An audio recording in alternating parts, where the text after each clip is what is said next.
All right, so now we are watching one of Mamdani's biggest campaign promises start running into the one thing these kind of politicians never really want to deal with, which is reality. And so Mamdani just passed the 100-day mark as mayor of New York City, ladies and gentlemen, and he has already had to backtrack on a number of things he said he would do, and one of the biggest being the free buses. Because free buses sounds great when you're campaigning, when people are emotional, when the media is helping you sell the dream, right? And when nobody's really forcing you to explain the math. But once you're actually in office and have to deal with the fiscal responsibilities of running a major city, you realize you need more than speeches. And that's what he's finding out now. And so we got to break it all down. As always, if you do enjoy the content, go ahead and make sure you smash that thumbs up button. Best way to let me know. And you can subscribe for future videos also. And make sure you got your notifications on. That way you never miss when I drop a video. And so this is a big deal because if everyone remembers correctly, this was something he campaigned on and voters really expected it to happen and voted for him for that exact reason, that he was going to give them free stuff. I mean, just listen to one of those voters when she was asked why she was voting for Mamdani. Take a listen. Who are you voting for mayor? I am voting Mamdani. And why? Because he's the most obvious choice. What makes him an obvious choice for you? It's just like, I'm trying to think. This reminds me of a certain comedy sketch where the comedian was like, we could either vote in one guy and he's gonna give everybody free houses, free rent, and he's gonna give everybody a Lamborghini, or we could vote in somebody who's gonna burn down the city. That's why I'm voting Mamdani, because I'm voting for the guy who give me the Lamborghini. Yeah, so you think Mamdani's like just gonna give you guys everything? Not everything. I'm saying it's the most obvious choice. What do you think is gonna happen with government-run grocery stores and free buses? Do you think that sounds like a good idea? That does sound like a good idea.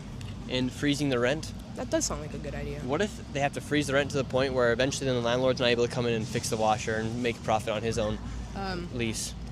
That's their problem. Yeah, and so that's the mentality of a lot of people who chose to vote for Mamdani. Tax the rich, that's their problem. Don't tax me, make them pay for it.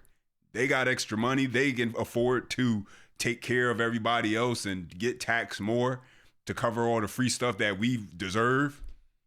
And so you have a group of people who are going to learn real quick that, well, yeah, free isn't really free. And so let's get into this next part right here, because you have many New Yorkers who are shocked after Mayor Mamdani had announced that the free buses aren't actually free and that they will need to be delayed at least to next year. And so let's get into this clip where you got Fox News and you got Greg Gutfeld and Jesse Waters, and they got a few things that they go into. So let's check it out. And next year begins a new era of fast and free buses. Make the slowest buses in the country fast and free. Making buses free.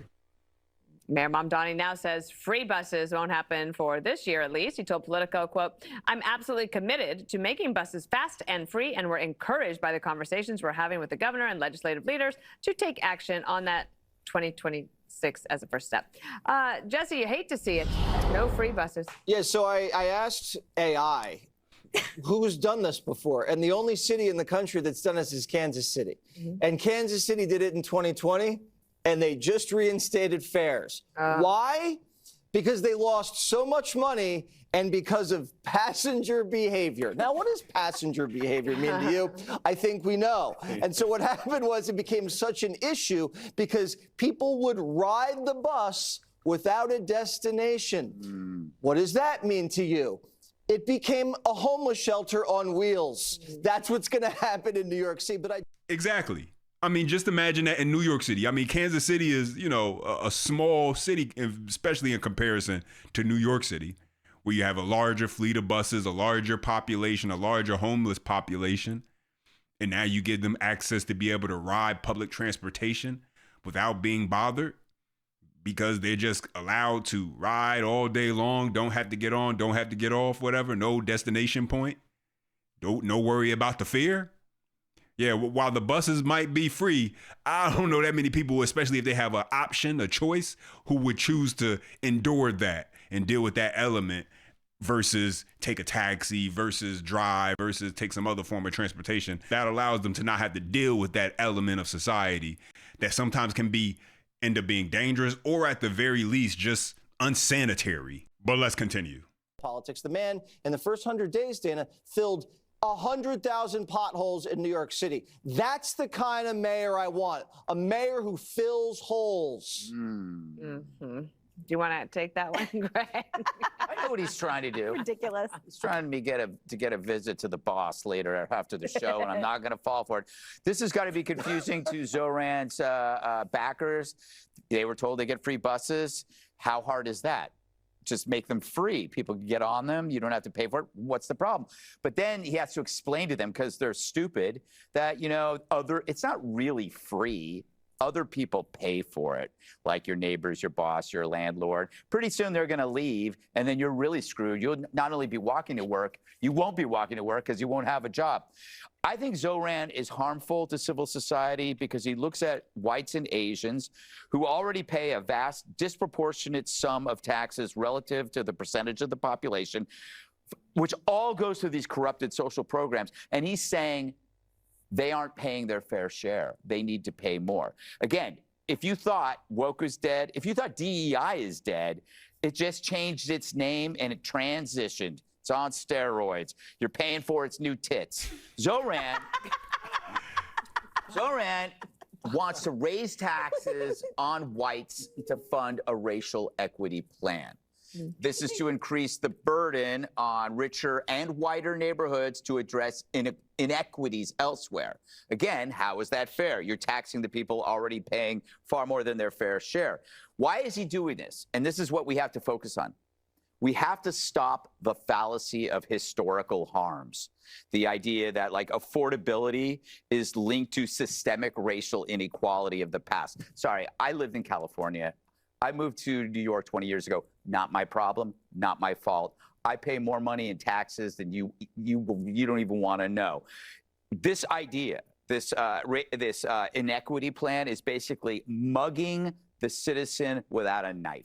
Yeah, and so taking a look at this Marist poll in Mamdani's first 100 days, Mamdani off to a good start. A majority say that the city is headed in the right direction, but it can be a little bit misleading when you look at the numbers. It says Mamdani's mayoral approval rating is 48%, 30% disapprove, and 23% are unsure. And so the media is going to try and spin this like he's doing pretty well. But the problem is 48% is actually some of the worst approval ratings that, a New York City mayor has seen. It's in line with de Blasio, who was one of the worst mayors in New York. And it's much further off the mark than where Eric Adams was, where Mamdani underperforms, and Adams was at 61% at this same point in time. Yeah. As Jency says, the math was never mathing. It did not add up. And I think there is some buyer's remorse from his base because they thought because I think they were, and the data does suggest that they're not totally thrilled with his performance so far. He's under-delivering on his economic promises. They support his idea to raise taxes on the wealthiest individuals, but the problem is Albany needs to consent to that, and the state legislature is probably not gonna because Kathy Hochul doesn't want her tax base running away. What they reject is the only idea that he does have at his disposal, which is to raise property taxes, because they know on everyone, because that's what happens. If you want to forward your massive grab bag, Mamdani, you're going to have to punitively treat everyone, and everyone is not thrilled with that. Yeah, and that goes back to the first clip of the woman who was stating why she was voting for Mamdani. That mentality of, I'm good with it as long as somebody else pays. But that's the lie of socialism every single time. People cheer for it when they think they're the beneficiary. What they don't think about is that if you really commit to Mamdani's agenda, eventually you're on the hook too. Because now it's your job to do your part, pay more, sacrifice more, and carry people who just want handouts. And the people who believe that and they think that way, they love socialism when they think that the bill is going to be someone else's responsibility and not their own. It's not thrilled with that. Tie this in, Jerry, for me. You get socialism popular. I have a lot of liberal friends from law school, Mamdani fans, love him, tax the rich, people who make money are evil. But then compare that with polls that show that a lot of people think taxes are too high.